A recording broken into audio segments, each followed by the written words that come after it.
President Obama's economic blitz continues. This week he spoke with crowds in Illinois, Missouri, and Florida about his agenda for the middle class. On Tuesday, he's heading to Tennessee. And joining me now, political reporter for U.S. News and World Report, Lauren Fox, and national political reporter for Politico, James Hohmann. And with a good afternoon to the both of you. James, I'll begin with you. It feels like this president's in some sort of a campaign mode on the economy this week. But ultimately, what do you think his goal is with this latest push talking about the middle class? Alex, I think his goal, and it's good to be with you, is trying to get his groove back. That's what one White House official told my colleague Glenn Thrush, and it really seemed that way when he gave that first speech launching this tour, 66 minutes, State of the Union length. He's trying to get the voters on his side, fire up his own base, express frustration that a lot of these things he's proposed haven't gone anywhere, and to try and run against Washington again. So I think on the personal side, Obama's trying to overcome a couple rough months for his presidency. And then on the political side, he's already looking at 2014, attacking Republican obstructionism, trying to galvanize his own liberal voters to make sure that they show up next year. Yeah, and you mentioned the rough months. Here's some evidence of that, Lauren, because this latest Wall Street Journal poll shows that the president's approval rating has slipped a bit. How much does the White House pay attention to numbers like this? And do you think this focus on the economy will help turn things around? I mean, is that where the president thrives? I think certainly the White House pays very close attention to the president's poll numbers. I don't know if this is necessarily where the president thrives in terms of economic messaging, but I think where the president thrives is on the campaign trail, right? He has this emotional connection to an audience, and certainly his liberal base is rallying for him at these big gatherings. And so I think that the president needs to kind of get on his toes here and needs to be put in front of a crowd again to find his groove, like we were talking about before. So I think that that's part of this messaging here. It's not necessarily an economic message that the president does well under, but when he's in front of a large crowd, he certainly has a way with an audience. In terms of the economy, though, James, overall, the economy has certainly rebounded during this president's time in office, but has he solved the puzzle of the haves and the have-nots? Are there two Americas?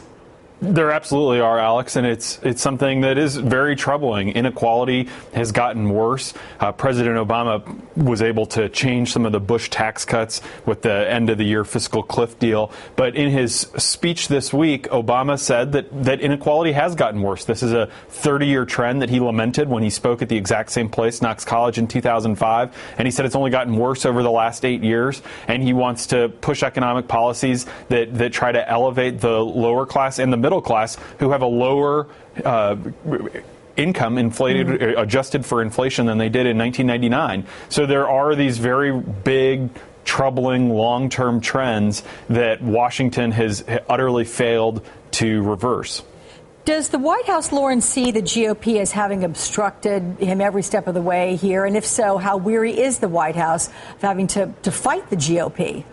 Certainly, the White House sees the GOP as the main obstacle here. Look, the president's economic plans, things like increasing the minimum wage, are never going to get through the House of Representatives that's controlled by the Republicans. And so I think that the president's weary. Look, we have 3 huge fights that are going to be looming in the fall. The president still hasn't gotten a conference on the budget.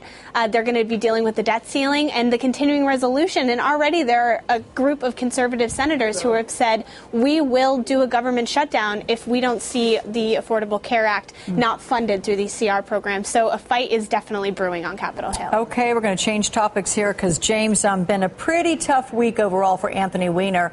But he is rejecting the calls to quit this New York City mayoral race. One of the women, however, that he exchanged explicit messages and pictures with went public, and he's lost significant ground in the latest poll. So put it all together, where do you see this being headed?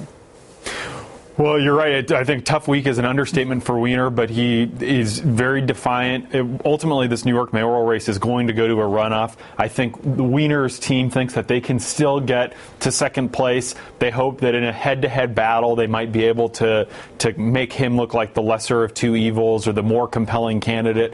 I think he clearly sees some kind of path. He doesn't want to quit like he did when he left the House, but I definitely think that momentum is not on his side, that people have turned on him, and a lot of voters who I think were really willing to give him a second chance aren't willing to give him a third.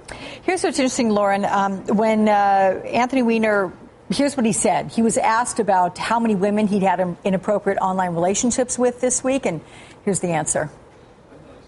It's not dozens, just like I told the Post, and they made a big headline out of it. It's not dozens and dozens. It is 6 to 10, I suppose, but I can't tell you absolutely what someone else is going to consider inappropriate or not. Were they sexual? That's how many conversations did you have with women after you resigned that were sexual in nature?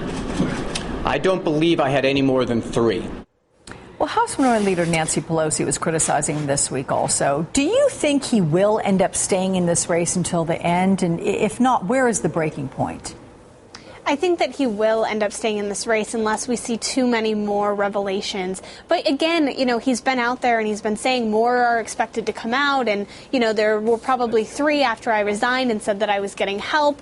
But he seems to be wanting to continue in this race because like we've been saying, voters aren't necessarily going to give him a third try. But can you try to be a second comeback kid? And I don't know if Anthony Weiner has that in him. I guess we will all see, won't we? Lauren and James, thank you so much for your time, guys. Appreciate it. Thanks, Alex.